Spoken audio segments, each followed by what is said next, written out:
America Iran మధ్య cease fire నడుస్తోంది. ఇది ఎవరు పెట్టారు, ఎవరు కోరుకున్నారు, ఎవరు పొడిగించుకున్నారు అన్న విషయాలను జాగ్రత్తగా చూస్తే కథ మరోలా ఉంటుంది. అదే అమెరికా అధ్యక్షుడు డొనాల్డ్ ట్రంప్ మేకపోతు గాంభీర్యం కనిపిస్తుంది.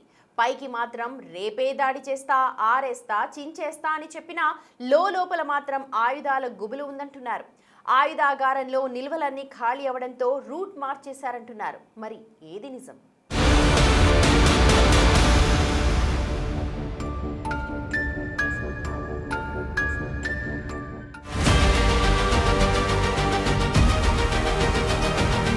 అమెరికా ఆయుధాగారం సగం ఖాళీ అయ్యిందా? యుద్ధానికి వెనకడుగుకు కారణం అదేనా? సీజ్ ఫైర్ పొడిగించుకున్నది అందుకేనా? ఇరాన్ను తట్టుకుని నిలబడటం కష్టమేనా? యుద్ధంపై ట్రంప్ నెతన్యాహు మధ్య డైలాగ్ వార్ జరుగుతుందా?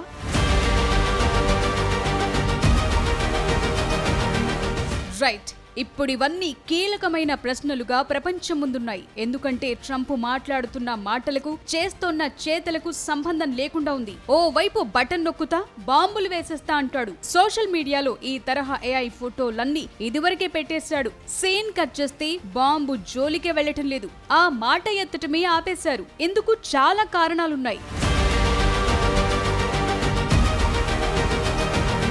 పైకి కనిపించినంత సీన్ అమెరికా లోపల లేదు. ఒక్కసారి ఇరాన్ అమ్ముల పొది ఈ సొరంగంలో ఉన్న క్షిపణులు చూడండి. ఎన్ని ప్రయోగించినా అక్షయ పాత్రలా కొత్తవి పుట్టుకొస్తూనే ఉన్నాయి. ఇంకా ఎన్ని రోజులు యుద్ధం చేసినా తరగని అస్త్రాలున్నాయి. అమెరికాతో ఎప్పుడో ఒక రోజు గట్టిగా యుద్ధం వస్తుందని ఇరాన్ అన్ని రకాలుగా ముందు జాగ్రత్త పడింది. అందులో భాగంగానే లెక్కకు మిక్కిలి క్షిపణులు రెడీ చేసి పెట్టుకుంది. కానీ అమెరికా అలా కాదు. బయట ప్రచారం జరుగుతున్నట్లు అక్కడ ఏమీ లేదు. నెల రోజుల యుద్ధానికే అస్త్ర సన్యాసం చేసే పరిస్థితులు కనిపిస్తున్నాయి.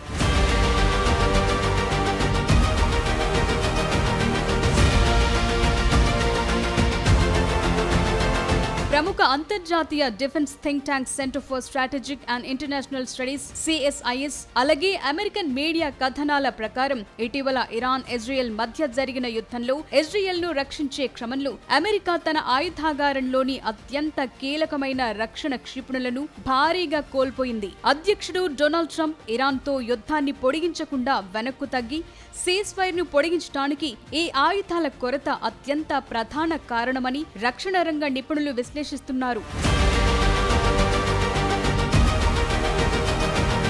కేవలం 6 నుంచి 7 వారాల పాటు జరిగిన పశ్చిమాసియా యుద్ధంలో అమెరికా తన ఆయుధ నిల్వలను మెరుపు వేగంతో వాడేసింది. ఏదో ఇరాన్ను పొడి చేస్తామనుకున్నారు, దిగొస్తుందనుకున్నారు. కానీ అలా జరగలేదు. సీన్ కాస్త రివర్స్ అయింది. బాలిస్టిక్ క్షిపణులను గాల్లోనే కూల్చేసే అత్యంత అధునాతన థాడ్ వ్యవస్థ క్షిపణుల్లో కనీసం 50% పైగా ఖాళీ అయ్యాయి. ప్రస్తుతం పెంటగాన్ వద్ద కేవలం 200 థాడ్ క్షిపణులు మాత్రమే మిగిలున్నాయి. ఇలా జరగటానికి కూడా కారణముంది. ఇరాన్ చిన్న డ్రోన్ ప్రయోగించినా చాలు థాడ్ ఎయిర్ డిఫెన్స్ సిస్టమ్ నుంచి పెద్ద పెద్ద మిసైల్స్ ను ప్రయోగించారు. అంటే అది పిచ్చుకపై బ్రహ్మాస్త్రం అన్నమాట.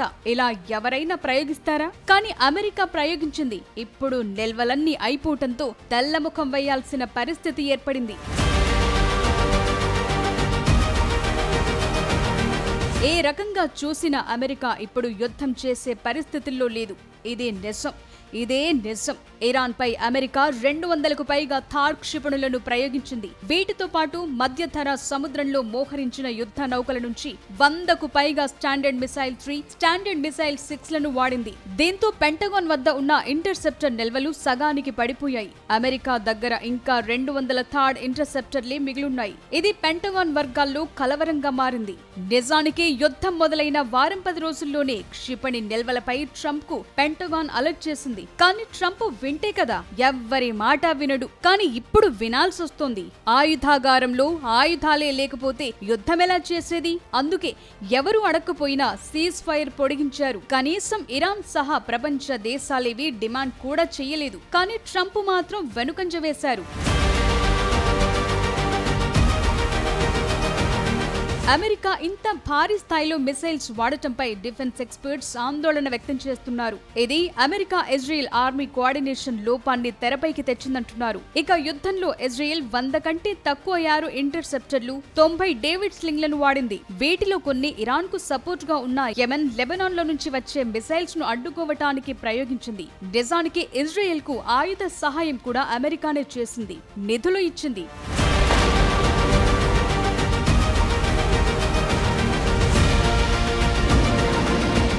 ఓవరాల్ సీన్ చూస్తుంటే అమెరికా ఇరాన్ మధ్య పీస్ డీల్ పై క్వశ్చన్ మార్క్ అలాగే కంటిన్యూ అవుతోంది. ఈ క్షణంలో అధ్యక్షుడు ట్రంప్ మరోసారి ఆ దేశంపై సైనిక చర్యకు దిగాలనుకుంటే అమెరికా క్షిపణి నిల్వలు మరింతగా తగ్గిపోతాయని పెంటగాన్ అధికారులు అలర్ట్ చేస్తున్నారు. దూకుడు వద్దంటున్నారు. అమెరికా దగ్గర ఆయుధాలు అయిపోయాయంటే ఇతర దేశాలకు గ్యాప్ ఇచ్చినట్లే అంటున్నారు. మరోవైపు అమెరికా ఇజ్రాయెల్ ఆర్మీ కోఆర్డినేషన్ ను పెంటగాన్ సమర్థించింది. ఆపరేషన్ ఎపిక్ ఫ్యూరీలో 2 దేశాలు రక్షణ భారాన్ని సమానంగా మోసాయని పెంటగాన్ ప్రతినిధి చెప్తోన్న మాట. 2 దేశాల యుద్ధ విమానాలు, డ్రోన్ నిరోధక వ్యవస్థలు, లేటెస్ట్ మిసైల్ కెపాసిటీ అంతటిని సమర్థవంతంగా వాడాయన్నారు.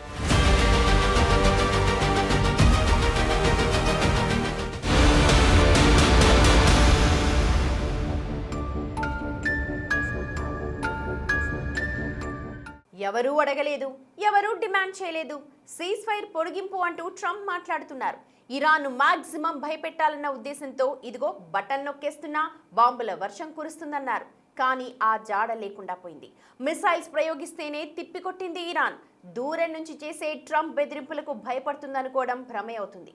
అమెరికా ఆయుధ నిల్వలు అయిపోయాయి అన్న విషయాన్ని చైనా, రష్యాలు ఏనాడో పసిగట్టేశాయి. అందుకే ట్రంప్ అలర్ట్ అవుతున్నారు.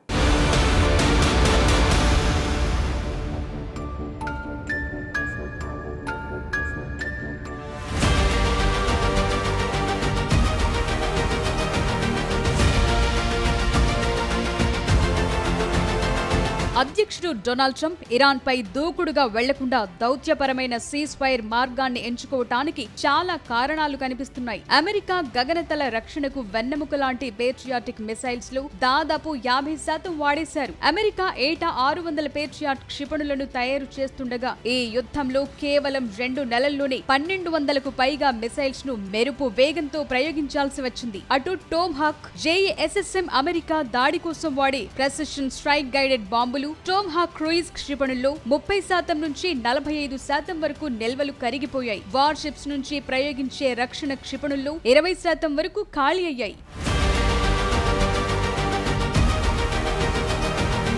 ఇరాన్తో చేసిన యుద్ధంలో అమెరికా టోమ్ హాక్ క్షిపణి నిల్వలు అత్యంత వేగంగా అయిపోయాయి. 4 వారాల యుద్ధంలో అమెరికా సుమారు 800కు పైగా టోమ్ హాక్ మిసైల్స్ ను ఇరాన్ పై ప్రయోగించింది. ఇది అమెరికా ఏడాదికి కొనుగోలు చేసే సగటు క్షిపణుల సంఖ్య కంటే దాదాపు 9 రెట్లు ఎక్కువ. యుద్ధం ప్రారంభానికి ముందు అమెరికా వద్ద దాదాపు 3100 నుంచి 4000 వరకు టోమ్ హాక్ క్షిపణులు ఉండొచ్చని అంచనా. ఇప్పటికీ అందులో దాదాపు 45% నిల్వలైపోయాయి. ప్రస్తుతం ఈ టోమ్ హాక్ మిసైల్స్ చాలా తగ్గిపోయాయని, ఆపరేషన్ ఎపిక్ ఫ్యూరీ 2.0 మొదలైతే గనుక మరికొద్ది రోజుల్లో గల్ఫ్ దేశాల్లోని అమెరికా బేస్లలో నిల్వలు అయిపోయే ప్రమాదముందంటున్నారు. ఒక టోమ్ హాక్ క్షిపణిని తయారు చేయడానికి సుమారు 2 ఏళ్ల టైం పడుతుంది. ఇరాన్ యుద్ధంలోనే ఇన్ని క్షిపణులు ఖర్చయితే భవిష్యత్తులో ఇతర ప్రాంతాల్లో ఉద్రిక్తతలు తలెత్తితే అమెరికా వద్ద తగినన్ని నిల్వలు ఉండకపోవచ్చన్న ఆందోళన పెంటగాన్ అధికారుల్లో కనిపిస్తోంది. బయటకు మాత్రం అధ్యక్షుల వారు ఏ ఆర్డర్ ఇచ్చినా రెడీ అంటున్నారు. ఆయుధ నిల్వలు అద్భుతంగా ఉన్నాయంటున్నారు. లోపల మాత్రం కథ వేరుగా ఉంది. ఇరాన్ ప్రయోగించిన తక్కువ ఖరీదైన డ్రోన్లు, పాత మోడల్ మిసైల్స్ ను కూల్చడానికి అమెరికా ఒక్కో దానికి 40 కోట్ల రూపాయలకు పైగా ఖరీదైన పేట్రియాట్ క్షిపణులను వాడాల్సొచ్చింది. కేవలం యుద్ధం ప్రారంభమైన మొదటి 2 రోజుల్లోనే అమెరికా $5.6 బిలియన్ విలువైన ఆయుధాలను కోల్పోయింది. అమెరికా మిసైల్స్ ఖాళీ అవుతున్నప్పటికీ ఇరాన్ వద్ద ఇంకా భారీ సంఖ్యలో క్షిపణి నిల్వలు ఉన్నట్లు ఇంటెలిజెన్స్ రిపోర్ట్స్ చెప్తున్నాయి. ఇది అమెరికాను కలవరపరిచే అంశమే.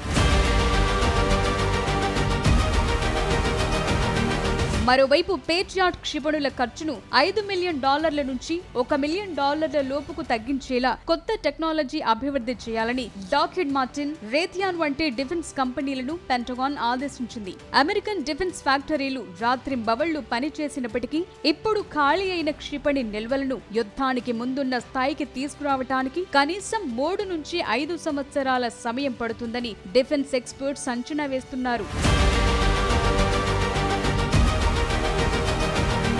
అమెరికా తన రక్షణ క్షిపణులన్నింటినీ మిడిల్ ఈస్ట్ లోనే వాడిస్తే ఫ్యూచర్ లో తైవాన్ విషయంలో చైనాతో యుద్ధం వస్తే తట్టుకోవటం అసాధ్యమని ట్రంప్ సైనిక అధికారులు హెచ్చరించారు. చైనా లాంటి బలమైన శత్రువును ఢీకొట్టడానికి ఇప్పుడు అమెరికా వద్ద తగినన్ని క్షిపణులు లేవు. ఇప్పటి లెక్క తీసిన చైనా ముందు అమెరికా ఏమాత్రం నిలబడలేని పరిస్థితి. ఇది ట్రంప్ కు కూడా తెలుసు. అందుకే ట్రంప్ తాజాగా చైనా పర్యటన చేసొచ్చారంటున్నారు. అక్కడికెళ్లి చేసిందేమీ లేదు, జస్ట్ వెళ్లారు, వచ్చారంతే. పైగా చైనా వాళ్ళిచ్చిన గిఫ్ట్లను ట్రాకింగ్ భయంతో అక్కడే పడేసొచ్చారు. ఇది ట్రంప్ తీరు. ఇక భవిష్యత్తులో ఎవరైనా దాడి చేస్తే తట్టుకునేలా డొనాల్డ్ ట్రంప్ అమెరికా చుట్టూ ఐరన్ డోమ్ తరహాలో అంతరిక్ష ఆధారిత గగనతల రక్షణ కవచాన్ని నిర్మించడానికి $175 బిలియన్ బడ్జెట్ తో సరికొత్త ప్రాజెక్టును తీసుకొస్తున్నారు. అయితే ఇది ఇప్పుడయ్యే పని మాత్రం కాదు.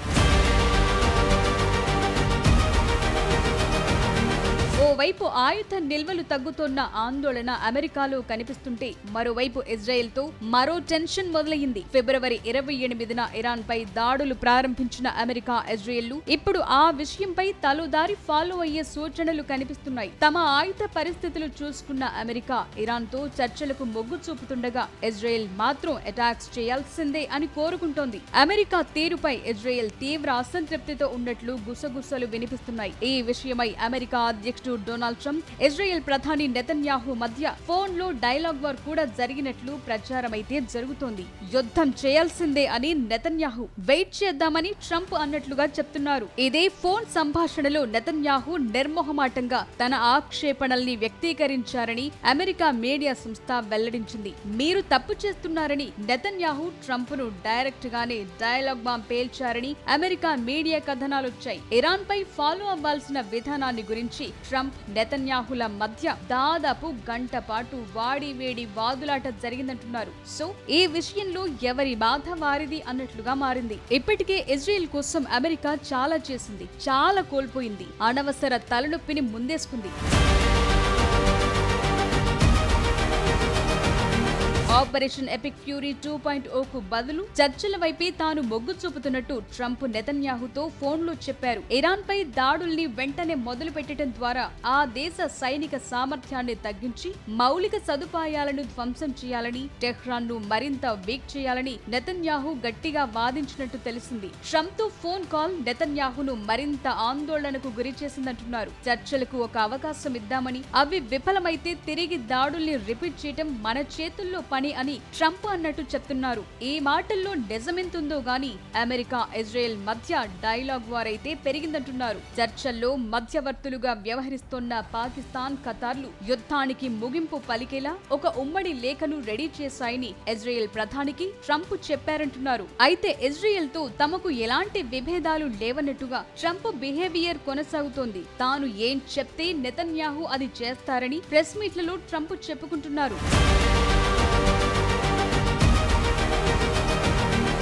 గల్ఫ్ దేశాల అభ్యర్థనతో ఇరాన్ పై దాడుల్ని వాయిదా వేస్తున్నట్టు ఈ నెల 16న ట్రంప్ ప్రకటించారు. ఇరాన్ తో చర్చలు జరపటంపై నెతన్యాహుకు నమ్మకం లేదని ఇజ్రాయెల్ వర్గాలు చెప్తున్నాయి. యుద్ధాన్ని తిరిగి ప్రారంభించాలన్న కోరిక ఇజ్రాయెల్ ప్రభుత్వ ఉన్నత వర్గాల్లో బలంగా ఉందని అమెరికన్ మీడియా సంస్థలు చెప్తున్నాయి. చర్చల్లో ఇరాన్ శాంతి ఒప్పందంపై ఓకే చెప్పదని ఇజ్రాయెల్ వాదిస్తోంది. సో విషయం ఎలా ఉన్నా సూపర్ పవర్ అయిన అమెరికాకు ఒక చిన్న దేశమైన ఇరాన్ తన డ్రోన్ వ్యూహంతో ఆయుధాల కొరత సృష్టించి గట్టి షాకే ఇచ్చింది. ప్రస్తుతానికి అమెరికా బలహీనతేంటో ప్రత్యర్థి దేశాలైన చైనా, రష్యాలకు క్లారిటీగా తెలిసింది. ఈ వ్యూహాత్మక లోపాన్ని సరిదిద్దుకోవటానికి, మరిన్ని మిసైల్స్ ను తయారు చేసుకోవటానికి ట్రంప్ ప్రస్తుతం ఇరాన్ తో యుద్ధం విషయంలో వెనకడుగు వేసి శాంతి మంత్రాన్ని జపిస్తున్నారంటున్నారు.